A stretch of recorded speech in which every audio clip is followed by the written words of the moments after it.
ពេលមានលុយមិនដែរនឹងឃ្លានចង់ស៊ីអីពេលអត់លុយនឹកឃើញឃ្លានចង់ស៊ីគ្រប់មុខតែពេលនេះបានត្រឹមអង្គុយធ្វើមុខសងកុកចិត្តមិនស្រណុកពេលចាយលុយអងបាត់ទៅ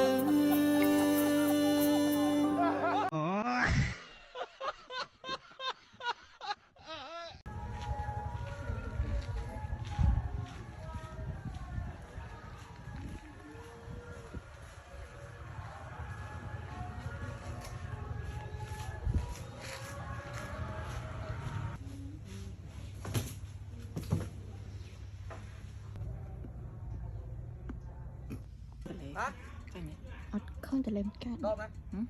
សួស្ដីយាយមកដល់បរិយាកាសញ៉ាំបាយជាមួយត្រីអាំងមើលទឹកទន្លេយ៉ាងរំភើយផាយផាត់ចានេះគឺត្រីអាំងរបស់យើងចាប្រភេទត្រីកាហាប្រឡាក់ត្រីផ្អែមបងប្អូនគឺចាស់អូជួបមួយបាត់ទេសុំទោសខុសបច្ចេកទេសឲ្យខុសជួបមួយបាត់ទេយេនេះត្រីកាហាប្រឡាក់ត្រីផ្អែមបងប្អូនមកញ៉ាំបាយទាំងអស់គ្នាអាហារថ្ងៃត្រង់ថ្ងៃនេះគឺត្រីកាហាប្រឡាក់ចាហើយជាមួយនឹងបាយខ្ចប់អញ្ចឹងបងប្អូនចង់ញ៉ាំត្រីកាហាប្រឡាក់ឬក៏ចង់ញ៉ាំត្រីងៀតត្រីកែត្រីងៀតបណ្ដែងត្រីផ្អែមឬក៏ត្រីផ្ហើមឬក៏ត្រីងៀតត្រីផ្ទក់ចាបងប្អូនអាចកំងនេះខ្ញុំបានចាគឺញ៉ាំដោយទំនុកចិត្តឆ្ងាញ់ណាស់ប្រូបរិយាកាសថ្មីបងប្អូនញ៉ាំបណ្ដាមើលទៅសភាពបណ្ដារសជាតិតែផ្អែមឆ្ងាញ់ណាបងប្អូនចង់ញ៉ាំឲ្យកំងបានបាយអរគុណបានមួយម៉ាក់អើយ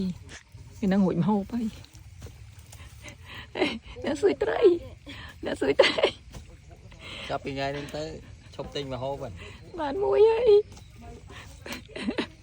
ប្រប៉ិនផ្លូវ Menina menina tora e tora si mamma si ma e tora Menina tora e tora